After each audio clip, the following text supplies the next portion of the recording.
ဒီနေ့မှာတော့ဒီ brother ပြောတဲ့ gyro ကပြောင်းပြန်ဆိုတော့ကျွန်တော်အဖြေရှာသွားမှာဖြစ်ပါတယ်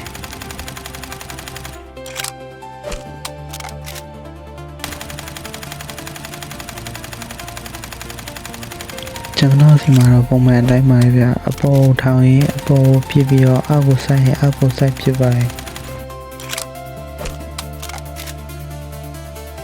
ကျွန်တော်တို့ဒီ setting တွေကိုတစ်ချက်လောက်ဝင်ကြည့်လိုက်အောင်လားဗျကျွန်တော်ပထမပြပြထားတော့ all the way on မှာထားပြီးတော့ပြပြထားပါဗျ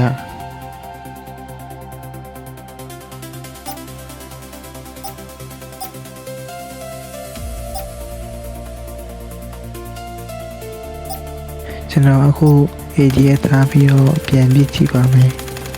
ကျွန်တော် ADS ထားပြီးပြကြည့်တော့လေပုံမှန်တိုင်းပါပဲခင်ဗျကျွန်တော် setting တွေကိုသွားပြီးတော့ကျွန်တော်ချိန်ထားတဲ့ scope setting လေးတွေကို brother တို့ပြပါမယ်ဒါတော့ကျွန်တော်ရဲ့ scope setting လေးပဲဖြစ်ပါတယ်